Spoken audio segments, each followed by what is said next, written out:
오늘부터 추석 명절이 시작됩니다. 하나님 안에서 풍성하고 복된 명절 되시기를 주님의 이름으로 축복합니다.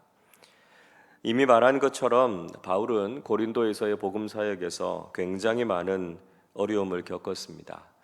아마도 그 어려움은 이단들과 대적자들이 바울이 전하는 복음을 혼잡하게 하고 진리를 왜곡시키려고 했던 것이었을 것입니다. 2절 말씀을 보십시오. 이에 숨은 부끄러움의 일을 버리고 속임으로 행하지 아니하며 하나님의 말씀을 혼잡하게 하지 아니하고 오직 진리를 나타내므로 하나님 앞에서 각 사람의 양심에 대하여 스스로 추천하노라 말씀하고 있습니다. 바울은 숨은 부끄러움의 일, 속임, 또 하나님의 말씀을 혼잡하게 하는 일들을 하지 않겠다 이렇게 이야기하고 있습니다.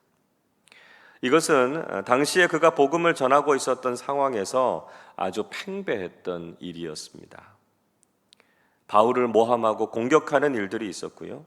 바울의 사도적인 권위에 대해서 인정하지 않으려고 했다는 것이죠. 그러나 바울은 자신이 복음의 진리를 드러냄으로써 자신의 사도권에 대해서 변호하고 있습니다. 고린도 교인들이 신앙의 양심에 따라서 판단해 볼 때 바울이야말로 진정한 사도다라고 하는 것을 분명히 알 것이다 하는 것을 강조하고 있는 것이죠. 바울은 믿지 않는 자들에게는 복음이 가리어졌다 이렇게 말하고 있습니다. 그들은 믿음의 눈을 가지지 못했기 때문에 복음의 진리를 보지 못했고요. 그리스도를 통해서 계시된 하나님의 영광을 보지 못했다 이렇게 말씀하고 있습니다. 4절입니다. 그 중에 이 세상의 신이 믿지 아니하는 자들의 마음을 혼미하게 하여 그리스도의 영광의 복음의 광채가 비치지 못하게 함이니 그리스도는 하나님의 형상이니라 말씀하고 있습니다. 세상의 헛된 우상들이 믿지 않는 자들의 마음을 미혹했다는 것이죠. 그래서 그들은 복음의 광채를 깨닫지 못했고 예수 그리스도를 통해서 드러난 하나님의 영광을 경험하지 못했다는 것입니다. 그러나 바울은 진리의 복음을 믿었고 하나님의 형상이신 예수 그리스도를 통해서 하나님의 영광을 분명히 보았다 하는 것을 강조하고 있습니다. 바울은 거짓 사도들처럼 자신을 자랑하거나 자신을 드러내지 않았습니다. 그는 오직 예수 그리스도만 드러내고 예수 그리스도만 전했던 것이죠. 5절에서 이렇게 말씀합니다. 우리는 우리를 전파하는 것이 아니라 오직 그리스도 예수의 주 되신 것과 또 예수를 위하여 우리가 너희의 종된 것을 전파함이라 말씀합니다. 바울은 오직 예수 그리스도가 주님이 되신다라고 하는 것, 그리고 그들이 복음을 위해서 고린도 교회의 종이 되었다 하는 사실을 전했습니다. 즉 바울은 예수님을 주님으로 고백하면서 교회를 위해서는 종된 심정으로 복음을 전했다 이렇게 말하고 있는 것이죠. 거짓 사도들과 대적자들은 겉으로는 고린도 교회를 위하는 척했습니다. 그러나 사실은 그들을 속이고 자신의 영광과 유익을 추구했던 사람들이었습니다. 그러나 바울은 철저하게 예수 그리스도와 교회의 종으로서 자신에게 맡겨져 있는 사명에만 충성을 다했다 하는 것을 이야기하고 있는 것이죠. 바울은 창조의 사건과 복음 사역을 서로 연결시켜서 설명하고 있습니다. 6절 말씀 보십시오. 어두운 데에 빛이 빛이라 말씀하셨던 그 하나님께서 예수 그리스도의 얼굴에 있는 하나님의 영광을 아는 빛을 우리 마음에 비추셨느니라 말씀하고 있습니다. 하나님께서 말씀으로 빛을 창조하셨고 그를 통해서 어둠과 혼란이 사라지게 하시고 창조의 영광이 드러나게 하지 않았습니까? 마찬가지로 하나님께서 예수님의 얼굴에 하나님의 영광을 아는 빛을 비추어 주셔서 그 진리로 우리의 마음을 비추시고 하나님의 영광을 보게 하셨다는 것이죠. 그래서 예수 그리스도만이 하나님의 영광과 진리를 알 수 있는 유일하신 분이다 하는 것을 강조하고 있습니다. 늘 우리도 예수 그리스도의 복음과 진리의 빛을 통해서 하나님의 영광을 경험하는 믿음의 삶을 살아야 한다는 것이죠. 바울은 자신과 복음의 관계성에 대해서 이렇게 이야기하고 있습니다. 7절 말씀 같이 한번 읽어보겠습니다. 우리가 이 보배를 질그릇에 가졌으니 이는 심히 큰 능력은 하나님께 있고 우리에게 있지 아니함을 알게 하려 함이라. 자, 바울이 무슨 이야기합니까? 우리가 이 보배를 질그릇에 가졌다, 이렇게 이야기하고 있습니다. 보배는 예수 그리스도의 복음이지요. 질그릇은 우리 자신을 가리키고 있습니다. 바울은 질그릇과 같이 연약한 자신에게 세상의 가장 값진 보배보다 더 귀한 예수 그리스도의 복음을 담아주셨다 하는 것을 감사하고 있습니다. 그래서 능력은 질그릇에 있는 것이 아니라 하나님께 있다 하는 것을 고백하고 있죠. 바울은 복음 사역 감당하면서 참 많은 어려움을 겪었다 하는 것을 이야기해 주고 있습니다. 8절과 9절 말씀 보시면 그가 복음 전하면서 고난과 박해, 또 답답한 일들, 신변의 위협들을 많이 경험했다 이야기하고 있습니다. 자, 이런 위기 상황 속에서도 그가 복음을 전할 수 있었던 것은 그에게 어떤 믿음, 어떤 확신이 있었기 때문일까요? 10절에서 그는 이렇게 이야기합니다. 우리가 항상 예수의 죽음을 몸에 짊어짐은 예수의 생명이 또한 우리 몸에 나타나게 하려 함이라 이야기하고 있습니다. 그는 예수님의 십자가와 부활의 복음을 굳게 믿고 있었습니다. 비록 죽음과 같은 고난과 시련이 다가올지라도 예수님의 생명으로 자신을 살릴 것이다 라고 하는 분명한 부활의 소망이 있었던 것이죠. 11절도 이렇게 이야기합니다. 우리 살아있는 자가 항상 예수를 위하여 죽음에 넘겨짐은 예수의 생명이 또한 우리 죽을 육체에 나타나게 하려 함이라. 고난과 핍박을 감수하고 또 자신을 순교의 위기 가운데로 내몰 수 있었던 비결은 부활의 생명이 자기 자신에게 나타남을 경험했기 때문입니다. 죽어도 죽지 않는 것은 부활의 소망, 하나님 나라에 대한 영생에 대해서 그가 확신하고 있었기 때문이라는 것이죠. 이 땅에서 믿음을 지키면서 살아가는 삶이 힘겹고 어렵다 할지라도 예수의 생명이 있다면, 부활에 대한 분명한 확신이 있다면 우리는 믿음으로 승리할 수 있다는 것이죠. 특히 바울은 고린도 교인들에게 생명의 복음을 전하기 위해서 죽기를 각오하고 복음을 전했다 이렇게 이야기합니다. 12절을 보십시오. 그런즉 사망은 우리 안에서 역사하고 생명은 너희 안에서 역사하느니라. 자, 무슨 말일까요? 바울은 복음 사역하면서 죽을 것 같은 위기를 경험했습니다.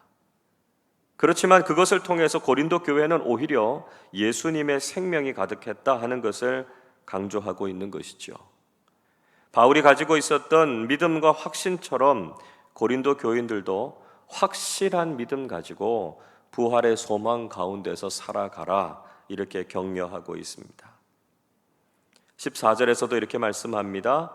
주 예수를 다시 살리신 이가 예수와 함께 우리도 다시 살리사 너희와 함께 그 앞에 서게 하실 줄을 아노라. 예수님을 죽음에서 살리신 하나님께서 예수를 믿는 그들 모두를 다시 살리셔서 하나님 나라에 있게 할 것을 확신하고 있습니다. 그래서 믿음을 지키면서 살아가는 현실이 힘들다 할지라도 분명한 부활의 소망을 가지면 이겨낼 수 있다라고 하는 것을 말씀하고 있는 것이죠. 바울은 이 모든 일을 통해서 정말 추구하고자 하는 목적이 무엇인가 하는 것을 밝히고 있습니다. 15절을 보십시오. 이는 모든 것이 너희를 위함이니 많은 사람의 감사로 말미암아 은혜가 더하여 넘쳐서 하나님께 영광을 돌리게 하려 함이라 말씀하고 있습니다. 바울은 이 모든 일이 고린도 교회를 위한 것이다 이렇게 강조하고 있죠. 복음의 빛과 생명을 경험한 많은 사람들이 하나님께 감사하게 되고 그 은혜로 인해서 하나님께 영광을 돌리게 하기 위해서 이 귀한 사역을 감당하고 있다 이야기하고 있습니다. 결국 우리가 믿음으로 승리하고 그로 인해서 감사와 은혜를 통해 하나님을 높여드리는 것, 그것이 바울이 하고 있는 복음 사역의 목적이라는 것이죠. 바울은 이런 믿음을 분명히 가지고 있는 사람들은 결코 낙심하지 않고 영원한 소망을 가지게 된다 말씀하고 있습니다. 16절 말씀 같이 읽어보겠습니다. 그러므로 우리가 낙심하지 아니하노니 우리의 겉사람은 낡아지나 우리의 속사람은 날로 새로워지도다. 바울은 우리가 낙심하지 않는 이유가 우리의 겉사람은 낡아지지만 우리의 속사람은 날로 새로워지기 때문이다 말하고 있습니다. 우리의 육신은 결국 늙고 병들고 노쇠해져 갈 수밖에 없습니다. 그래서 우리가 이 세상과 육신의 삶만을 생각하면 우리에게는 소망이 없는 것이죠. 그러나 우리의 속사람, 즉 우리의 영은 복음의 능력 안에서 새로워져서 하나님 나라의 소망과 생명으로 충만해지게 된다는 것입니다. 그래서 우리는 오늘의 환난을 넘어서 내일의 영광을 소망하게 되는 것이죠. 17절에서 이렇게 말씀합니다. 우리가 잠시 받는 환난에 경한 것이 지극히 크고 영원한 영광에 중한 것을 우리에게 이루려 함이니 말씀합니다. 우리가 지금은 복음을 따라서 살고 믿음을 지키기 위해서 잠깐 고난을 경험할 수밖에 없다는 것이죠. 그러나 장차 하나님의 나라에서 크고 영원한 영광을 이루게 될 것을 생각하면 지금 우리가 경험하고 있는 것은 아무것도 아니라는 것입니다. 그래서 바울은 우리가 보이는 세상에 집착할 것이 아니라 보이지 않는 하나님 나라에 관심을 집중하면서 살 것을 권면하고 있습니다. 18절 말씀 같이 읽어보겠습니다. 우리가 주목하는 것은 보이는 것이 아니요 보이지 않는 것이니 보이는 것은 잠깐이요 보이지 않는 것은 영원함이라. 여러분, 오늘도 우리의 관심이 어디에 있는가를 깊이 생각해 보시기를 바랍니다. 잠깐 있다가 사라질 세상의 가치, 세상의 편안함에 우리의 마음이 빼앗겨서는 안 된다는 것이죠. 우리에게 진리와 생명의 빛을 비춰주신 예수 그리스도의 복음을 따라 살아서 우리의 삶 속에서 하나님의 영광을 경험해야 한다는 것입니다. 비록 복음에 합당한 삶을 살아가는 것이 답답하고 고생스럽고 힘겹다고 할지라도 우리는 부활과 영생의 분명한 소망을 붙잡고 살아가야 한다는 것입니다. 유한한 이 세상의 소망이 아니라 영원한 하나님 나라의 소망을 기대하면서 꿋꿋하게 복음을 위해서, 주님을 위해서 살아가실 수 있기를 바랍니다. 비록 우리의 겉사람은 낡아지겠지만 우리의 속사람은 날로 새로워져서 하나님 나라를 향해 더욱더 가까이 나아가게 될 것입니다. 보이지 않지만 영원한 하나님 나라를 소망하면서 오늘도 복음 안에 굳게 서는 우리 모두가 되시기를 주님의 이름으로 축원합니다. 기도하겠습니다. 사랑 은혜가 풍성하신 아버지 하나님, 예수 그리스도 안에서 우리에게 진리와 생명의 빛을 비춰주시고 영원한 하나님 나라의 소망을 바라보고 살아가게 해주셔서 감사합니다. 그러나 여전히 이 세상 속에서 복음에 합당한 삶을 살고 복음을 전하는 삶을 살아갈 때 답답한 일도 많고 힘든 일들도 많이 만나게 됩니다. 그러나 이런 상황 때문에 낙심하지 않게 하시고 영원하고 영광스러운 하나님 나라의 소망으로 하루하루 복음을 삶으로 살아내는 우리 모두 되게 하여 주시옵소서. 질그릇같이 연약한 우리에게 보배와 같은 복음의 능력을 주셔서 감사드립니다. 오직 예수 그리스도만 자랑하게 하시고 이 세상을 주목하는 것이 아니라 영원한 하나님 나라를 소망하며 살아가는 우리 모두 되게 하여 주시옵소서. 오늘부터 추석 명절이 시작됩니다. 사랑하는 교우들, 오고 가는 모든 길들을 지켜주시고 주님의 은혜 안에 기쁨과 풍성함이 넘쳐나는 복된 명절 되게 하여 주옵소서. 감사드리며 우리 주님 예수 그리스도의 이름으로 기도하옵나이다. 아멘.